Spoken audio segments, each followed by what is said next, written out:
From the Diary of a Young Girl, guided close read. These diary entries are excerpted from a longer work, which has been published in several forms and translated into many languages. In the years since World War II, Anne Frank's diary has been recognized not only for how it shows the effects of war on a young person's spirit, but also because it describes the emerging adulthood of a young girl. A diary is a daily record of a writer's thoughts, experiences, and feelings. Most diary entries include a heading or the date on which the entry is made. When diaries are published, headings help readers monitor the passage of time.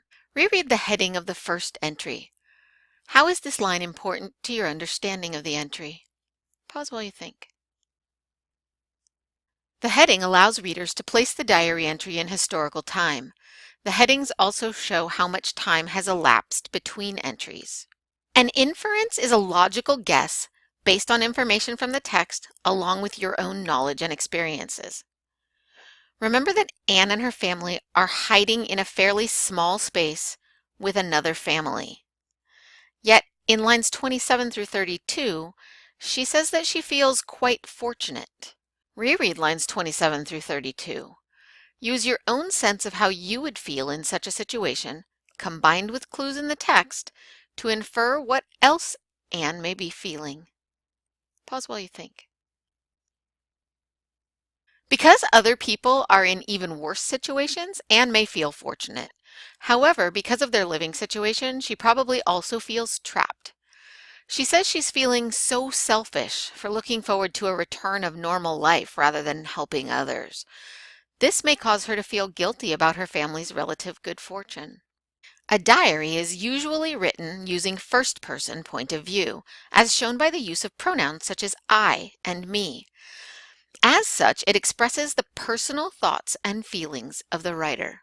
Reread lines 48 through 61. Find the pronouns that signal first-person point of view. What does this section of the text reveal about Anne's feelings toward her mother and about Anne herself? Pause while you think. Anne feels angry and frustrated with her mother, but she knows she can't show her feelings. She feels her mother doesn't understand her. These feelings show that Anne is much like a typical teenager. The comparison of her mother's nasty words to arrows from a tightly strung bow show that Anne is dramatic and has a flair for writing. Her words, "I can't let them see my doubts," and "I couldn't bear their sympathy," show that she is proud. Reread lines 93 through 102. What can you infer about Anne's ideas about growing up? Cite text evidence to support your inference. Pause while you think. Anne seems to have mixed feelings about growing up. She doesn't want to become quiet and boring like Margot and Peter. She hates being told to follow your sister's example, and she has no desire to be like Margot. She's afraid that she will lose something of herself by growing up. Because diaries are written from the first-person point of view, we don't know what the other characters in the annex are feeling or thinking. However, we can make inferences based on the clues in the diary.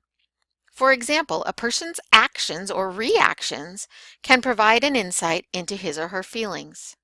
Reread lines 107 through 114. Infer how Mr. and Mrs. Von Don felt after Mother's comment. What text evidence supports your inference? Pause while you think. Mr. and Mrs. Von Don were likely angry or embarrassed. The evidence for this is in the line, Mrs. Van D turned as red as a beet.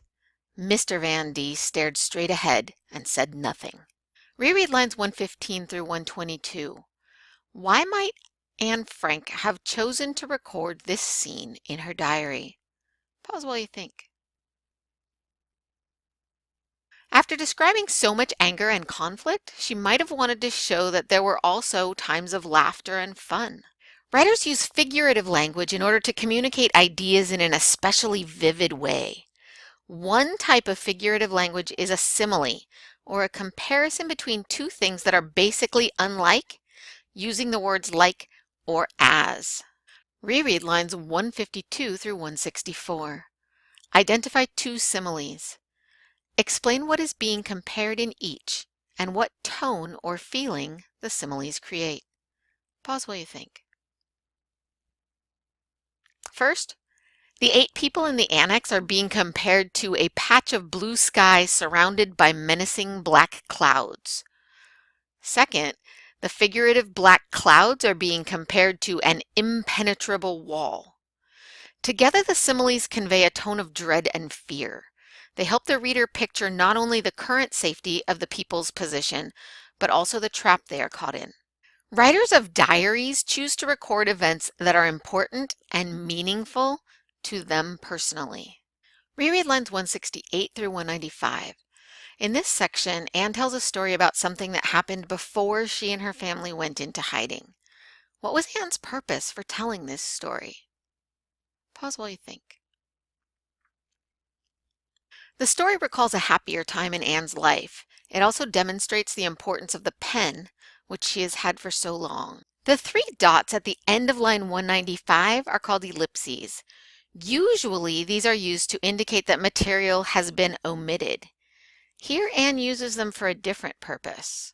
Notice the ellipses at the end of line 195. What is the purpose of the ellipses here? Pause while you think. It creates suspense, making readers wonder what comes next. In Anne's story about the fountain pen, she uses another example of figurative language, personification. In personification, human characteristics are given to something non-human. Reread lines 194 and 195.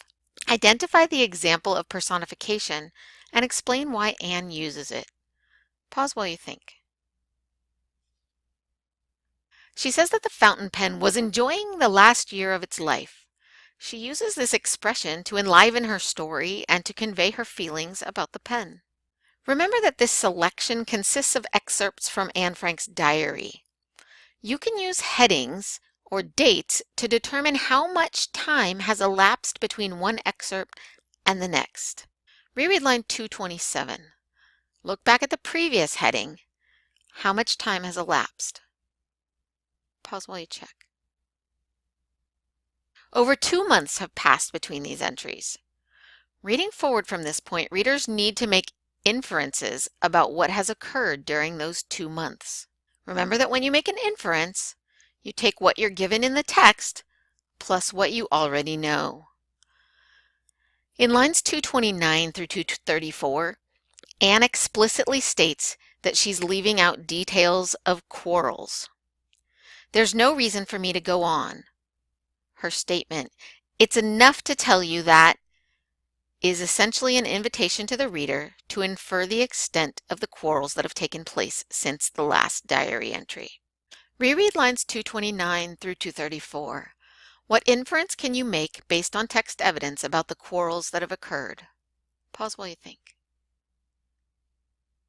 The fact that the families are dividing up food and cooking separately is evidence that there was probably a lot of arguing about food and that people were worried that there might not be enough. Reread lines 262 through 274. In spite of her circumstances, Anne was in many ways an honest-to-goodness teenager. Find text evidence supporting this. Pause while you think. She has a crush on a boy. She used to be jealous of her sister. She believes that her father is being unreasonable, yet she longs for his affection. P.S. in line 281 stands for postscript, an additional remark that a letter writer includes after the signature. It is usually information the writer forgot to include before signing the letter. Reread lines 281 through 284. Why might Anne have written this information as a postscript, and what evidence supports your inference? Pause while you think. She had probably forgotten about it until after she had finished the entry, because she says, "There's no room in my head for things like that." What other inferences can you make based on the information in the postscript? Pause while you think. Readers may infer that Anne's father takes an interest in her writing because he asked if she had written about the cake. He may also have wanted to be sure she was writing about happy times instead of just dwelling on problems and difficulties. Writers often chronicle personal growth in their diaries. In this last excerpt, Anne Frank explores the contrast between the way she has acted in the past and the way she would like to behave in the future. Reread lines 319 through 338. Cite evidence to explain the contrast between Anne's action in the past and her new expectations of herself.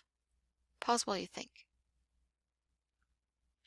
Up to now, she has been aping her parents or adopting their attitudes. Now she wants to form my own opinions about the Von Dons. She is going to speak openly to Mrs. Von Don, which she has been afraid to do in the past. She says she's not going to speak against her family or gossip, so she's probably been doing those things in the past.